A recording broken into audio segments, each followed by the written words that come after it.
नमस्कार मित्रांनो. एक मराठी चित्रपट होता, आठवतोय का? खट्याळ सासू नाठाळ सून. त्याच्यामध्ये अभिनेते चंदू पारखी यांनी पाजी उचले म्हणजेच उचले मामा यांची भूमिका केली होती. असे उचले फक्त चित्रपटातही नसतात, आपल्या वर्तमानपत्रातही असतात. एका आघाडीच्या वर्तमानपत्रात असेच एक उचले मामा संपादक आहेत. दरवेळेला अमेरिकेतल्या निवडणुका कव्हर करायला तिकडे जायचं आणि वॉशिंग्टन पोस्ट, न्यूयॉर्क टाइम्स काय म्हणतायत ते बघून आपलं मत, म्हणजे त्यांचं मत हे आपलं मत आहे म्हणून ठोकायचं.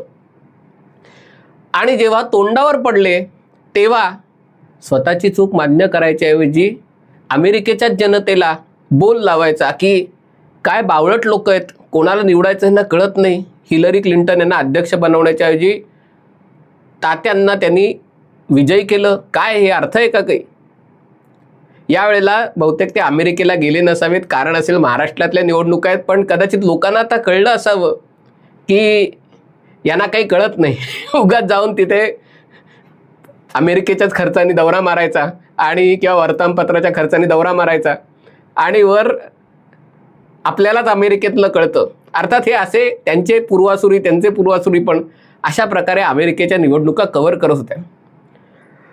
आज ही आठवण काढायची गरज निर्माण झाली, कारण असं की एरवी भारतात काही झालं की हे बघा वॉशिंग्टन पोस्ट, बघा गार्डियन, बघा न्यूयॉर्क टाइम्स, तिथे कसं वृत्तपत्र स्वातंत्र्य अबाधित आहे. ही खरी अमेरिकेची लोकशाही आहे. इथे सगळे काय म्हणतात ते कुडमुडे भांडवलदार वगैरे असं काहीतरी ते मांडणी करायची. आणि NDTV कशा प्रकारे अदानींनी विकत घेतला आणि त्यामुळे भारतातलं अभिव्यक्ती स्वातंत्र्य कसं धोक्यात आहे हेच बोलणार. म्हणजे जेव्हा मालकांनी डोळे वटारले तेव्हा अग्रलेख मागे घेणारे संपादक भारतात होत असलेल्या राजकीय हस्तक्षेपाद्वारे होत असलेल्या अभिव्यक्ती स्वातंत्र्याच्या गळचेपीबद्दल बोलतात. हा विषय संपादकांचा, त्या संपादकांचा नाही आहे. हा विषय ते जिकडनं उचलतात त्या वॉशिंग्टन पोस्ट आहे. म्हणजे परवा मलाही धक्का बसला. वॉशिंग्टन पोस्टचे मालक आणि तुमच्या आमच्या सगळ्यांच्या लाडक्या ॲमेझॉनचे मालक, कारण ॲमेझॉनचे मालक जेफ बेझोस यांनी वॉशिंग्टन पोस्ट विकत घेतला, नाहीतर वॉशिंग्टन पोस्ट बंद पडला असता. या जेफ बेझोस यांनी वॉशिंग्टन पोस्टमध्येच एक संपादकीय पानांवर लेख लिहिला. त्या लेखाचं नाव आहे the hard truth, Americans don't trust the news media. हा लेख लिहिण्याच्या आधी एक दिवस वॉशिंग्टन पोस्टनी ऐतिहासिक अशी घोषणा केली की यावर्षी अमेरिकेतल्या निवडणुकीमध्ये आम्ही कोणत्याही उमेदवाराच्या बाजूनी कौल देणार नाही.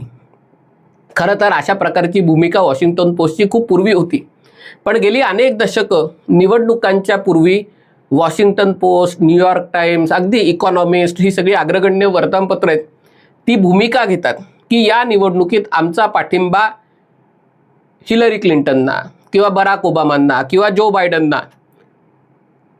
या निवडणुकीत त्यांना कमलाताई हॅरिस यांना अध्यक्षपदाचे उमेदवार म्हणून वॉशिंग्टन पोस्टचा पाठिंबा द्यायचा होता. त्यांना वाटलं की वॉशिंग्टन पोस्टचा पाठिंबा दिला की झालं, म्हणजे ते निवडूनच येणार.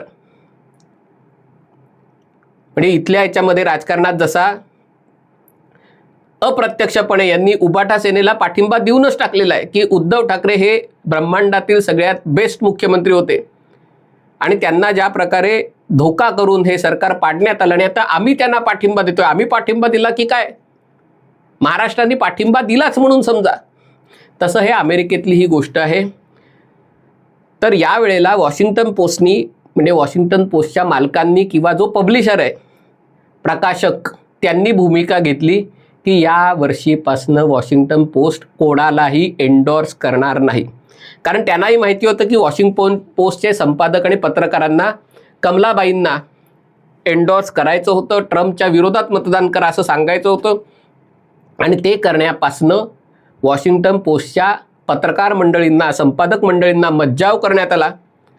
अशाच प्रकारे लॉस एंजेलिस टाइम्स, तो तर त्यांच्या गृहराज्य असलेल्या कॅलिफोर्नियातला आहे, त्याच्याही संपादकीय मंडळींना कमला हॅरिसना एंडॉर्स करण्यापासून मज्जाव करण्यात आला. त्याच्यावर संतप्त होत 2-4 संपादकांनी राजीनामा दिला. निदान तिथल्या पत्रकारांच्या पाठीला कणा तरी आहे. इथे मालकाने डोळे वटारल्यावर अग्रलेखन मागे घेऊन टाकला, राजीनामा तरी द्यायचा, पण तेवढी पण हिंमत नाही अंगात. सांगायचा मुद्दा हा की आणि मग आपण ही भूमिका का घेतली हे जेफ बेझोस यांनी आपल्याच मालकीच्या वॉशिंग्टन पोस्टमध्ये लिहिलं. आणि तो अग्रलेख, तो जो संपादकीय लेख आहे त्यातला सारांश मी तुम्हाला वाचून दाखवतो, कारण आपले संपादक उद्या त्यालाच काहीतरी विकृत पद्धतीने मांडणी करून त्याच्यावरही अग्रलेख ठोकतील. जेफ बेझोस कसा चुकीचा आहे हे ते सांगणार.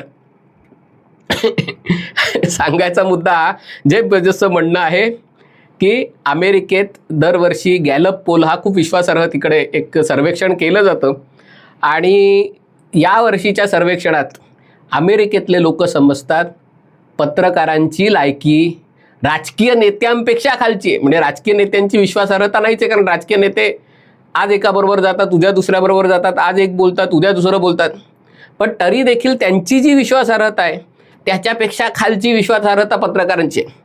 त्याच्यात त्यांनी म्हटलं आहे की हे आपल्या लक्षात यायला पाहिजे की आपलं काहीतरी चुकतंय.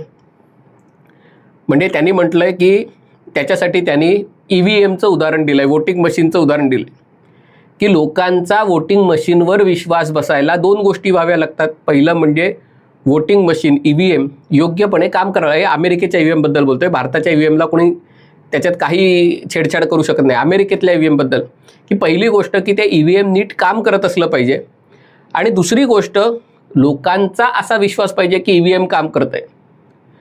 कारण जरी EVM काम करत असलं पण लोकांचा विश्वास नसेल की EVM काम करतंय तर मग त्याचा काही उपयोग नाही. तसंच वर्तमानपत्रांचं देखील आहे की आपण जी बातमी देतो, हल्लीच्या काळात बातमी लावतो, ती बातमी बिनचूक असली पाहिजे, पण लोकांनाही, वाचकांनाही ती वाटलं पाहिजे की आपण जी बातमी देतोय ती तटस्थपणे दिलेली आहे. आणि नेमका इथेच प्रॉब्लेम आहे. ही कडू गोळी आपल्याला गिळायला शिकलं पाहिजे की आपल्या वाचकांना आणि एकूणच लोकांना असं वाटत नाही की वर्तमानपत्रात जे छापून येतं ते सत्य आहे. म्हणजे लोकांचा आपल्यावर विश्वास उरलेला नाही आहे. आणि थोडक्यात जर लोकांचा आपल्यावर विश्वासच उरलेला नाही आहे, आपली विश्वासार्हता राजकीय नेत्यांपेक्षा खालती गेली असेल, तर मग आपण कोणत्या अधिकारात लोकांना सांगू शकतो की कमला हॅरिसना मतदान करा, डोनाल्ड ट्रम्पना मतदान करा, ऋषी सुनकना मतदान करा, कीर स्टॅमरना मतदान करा, उद्धव ठाकरेंना मतदान करा किंवा राहुल गांधींना मतदान करा, कारण लोकांचा आपल्यावर विश्वास उरलेला नाही आहे. पुढे जाऊन ते म्हणतात की अशा प्रकारे तुम्ही अध्यक्षपदाच्या उमेदवाराला पाठिंबा दिल्याने किंवा नाही दिल्याने काहीही फरक पडत नाही. पेनसिल्व्हेनिया हे राज्य आहे जिथे एकदम काटेची टक्कर आहे, अटीतटीचा सामना आहे. आणि त्यामुळे जेफ बेझोस म्हणतो की माझ्या वर्तमानपत्रांनी जरी लिहिलं की पेनसिल्व्हेनियामध्ये कमला हॅरिसना विजयी करा, तर त्याच्यातनं कमला हॅरिसना मिळणाऱ्या मतांमध्ये काडीचाही फरक पडणार नाही, कारण ते लोक ट्रम्पला मतदान करतात. ते वॉशिंग्टन पोस्टचा वापर लहान मुलांना शी करायला पण करत नाहीत. हे आपल्याकडे 2-3 वर्तमानपत्र आहेत की ज्याचा उपयोग लोक लहान मुलांना शी करायला करतात, कारण त्याच्याहून जास्त त्याची लायकीच नाही आहे. तसा अमेरिकेतही असे जे ट्रम्पचे समर्थक आहेत ते वॉशिंग्टन पोस्ट, न्यूयॉर्क टाइम्स वगैरे मी वाचतो, पैसे भरून वाचतो. इथली काही वर्तमानपत्र आहेत जी उचलतात ती मी फुकट वाचतो, पण वॉशिंग्टन पोस्ट आणि न्यूयॉर्क पोस्ट पैसे भरून वाचतो. $1 गेले तरी फरक पडत नाही, रुपयातच भरतात हल्ली. पण सांगायचा मुद्दा हा की वॉशिंग्टन पोस्ट 1933 ते 1946 अशा प्रकारे ओपिनियन प्रसिद्ध करत होता, पण आता आम्ही ते करणार नाही आहोत. त्यांचं म्हणणं होतं आम्ही जेव्हा अशा प्रकारची मतं प्रसिद्ध करायचो तेव्हा काही त्याच्यात टेबलाखालनं टेबलावरनं असे काही पैसे बिसे घ्यायचो नाही. हे आम्ही आमच्या अंतरात्म्याचा आवाज म्हणून हे प्रसिद्ध करायचो. पण जेव्हा आमच्या लक्षात आलं की हे काही याला काही अर्थ नाही आहे, तर तेव्हा आम्ही ते बंद करत आहोत. तर त्याच्यात त्यांनी म्हटलेलं आहे की मी वॉशिंग्टन पोस्टचा मालक आहे आणि मी काही एकदम आदर्श असा मालक नाही आहे. कुठे ना कुठेतरी त्यांनी म्हटलं की मी ॲमेझॉनचा मालक म्हणून आमच्या कंपनीतला कुठला ना कुठला तरी अधिकारी कर्मचारी सरकारबरोबर आम्हाला रोजच्या रोज काम करावं लागतं आणि त्या हिशोबाने वॉशिंग्टन पोस्टची मालकी घेणं हे थोडं अवघड होतं, कारण एकीकडे मला सरकारबरोबर काम करावं लागतं आणि दुसरीकडे वर्तमानपत्र म्हणून सरकार विरोधात मला बोलायचं आहे. पण तरी देखील मी वॉशिंग्टन पोस्ट 2013 साली विकत घेतला, कारण तो आर्थिक अडचणीत होता आणि गेली 11 वर्ष मी सातत्याने अभिव्यक्ती स्वातंत्र्याची, म्हणजे असं नाही आहे की मला कोणीतरी दटावलं आहे की तुझा धंदा बंद करीन, ट्रम्प निवडून आल्यावर ॲमेझॉनवर बंदी आणेल, असं काही नाही आहे. कारण असं जर असतं तर मी 2013 साली वॉशिंग्टन पोस्ट विकत घेऊन तो 11 वर्ष निष्पक्षपणे चालवला नसता. त्यांचं म्हणणं होतं की विश्वासार्हता कमी होणं ही वॉशिंग्टन पोस्टसारखी नवीन गोष्ट नाही आहे, किंवा फक्त वॉशिंग्टन पोस्टची नाही आहे, जी वॉशिंग्टन पोस्टची भावंड आहेत म्हणजे New York times, guardian, Indian express, Hindu वगैरे, त्यांची पण विश्वासार्हता लयाला गेलेली आहे. अर्थात ही नावं त्यांनी नाही घेतली, त्यांना माहिती पण नसेल ही वर्तमानपत्र आहेत जगात भारतीय, पण त्यामुळे त्यांनी हे केलेलं आहे की त्यामुळे त्याचा मुद्दा काय ते बघा, आणि हे या लोकांना कळलं तर आश्चर्य आहे. म्हणून लोकांनी वर्तमानपत्र वाचणं सोडून दिलं आहे. Many people are turning to off the cuff podcast, incorrect social media post and other unverified news sources which can quickly spread misinformation and deepen the divisions. की तुम्ही विश्वासार्हता घालवून बसलायत, त्यामुळे लोक पॉडकास्ट बघतात, लोक यूट्यूब व्हिडिओ बघतात, लोक ट्विटर पोस्ट वाचतात, अन्य समाज माध्यमं बघतात. ती काही तटस्थ नाही आहेत, पण तरी देखील म्हणजे मी स्वतः कधी म्हणत नाही की मी तटस्थ आहे. माझी एक वैचारिक दृष्टिकोन आहे आणि मी कुठेही लपवत नाही की माझा वैचारिक दृष्टिकोन, आणि त्या वैचारिक दृष्टिकोनाचं समर्थन मी उघडपणे करतो. मला लपवायला काही त्याच्यात नाही. आणि हे माहिती असूनही लोक बघतात, कारण लोकांना वाटतं की जे स्वतःला निष्पक्ष म्हणवतात ते विकले गेलेले आहेत, ते निष्पक्ष नाही आहेत. आणि हे आता जेफ बेझोस म्हणतो. त्याच्यात त्यांनी म्हटलं आहे की वॉशिंग्टन पोस्ट आणि न्यूयॉर्क टाइम्सना वेगवेगळी बक्षिसं, म्हणजे पुलित्झर आणि हे, आणि आपल्याला गेले येतात पुलित्झर मिळाला, हा मिळाला, बुकर्स ते पुरे लेखकांना मिळतं, पण हे पुरस्कार त्यांना मिळतात, पण ते फक्त समाजातल्या उच्चभ्रू जाणत्या लोकांसाठीच, जाणते राजांसाठी आणि जाणत्या लोकांसाठीच ही वर्तमानपत्र काम करतात. सामान्यांपासून त्यांची नाळ तुटलेली आहे, असं वॉशिंग्टन पोस्टचा मालक जेफ बेझोस म्हणतोय. आणि त्याच्यात त्यांनी म्हटलंय की मी माझा वैयक्तिक हितसंबंध या वर्तमानपत्रासाठी पुढे ढकलणार नाही, पण मला असं वाटतं की हे थांबवायला पाहिजे, नाहीतर हा जो वर्तमानपत्र आहे तो इररिलेव्हंट होईल, अदखलपात्र हा वर्तमानपत्र होईल. म्हणजे आपल्याकडचं जसं जगातलं सगळ्यात जास्त चर्चिलं जाणारं वर्तमानपत्र, त्याची कोणी दखल घेत नाही, मराठी माध्यमं फक्त दखल घेतात, तसं त्याची अवस्था होईल. आणि त्यामुळे आम्हाला आता नवीन काहीतरी गोष्टी कराव्या लागतील. आणि त्याच्यामुळे त्यांनी हा लेख लिहिलेला आहे, पण त्यांनी आपल्याच लेखावर आपल्याच वर्तमानपत्रातील संपादकांना टीका करण्याची ही संधी दिलेली आहे. आणि त्याच वॉशिंग्टन पोस्टमध्ये आमचा मालक कसा चुकीचा आहे अशा प्रकारचे लेख काही पत्रकारांनी लिहिलेला आहे, काही पत्रकारांनी नोकऱ्या सोडलेल्या आहेत. आणि या गोष्टीसाठी वॉशिंग्टन पोस्टचं आणि तिथल्या कणा असलेल्या संपादकांचं आणि पत्रकारांचं कौतुक करायला पाहिजे. इथल्या लोकांना तो कणा असलेला दिसत नाही. आणि त्यामुळे एरवी जे वॉशिंग्टन पोस्टनी काय लिहिलं आहे, गार्डियननी काय लिहिलं आहे, न्यूयॉर्क टाइम्सनी काय लिहिलं आहे ते इथे आणून सांगतात. त्यांनी हेही सांगावं की वॉशिंग्टन पोस्टला, कमला हॅरिसला एंडॉर्स करायला त्यांच्या मालकांनी बंदी घातली आहे, कारण कुठेतरी बहुतेक त्यांनाही जाणीव आहे.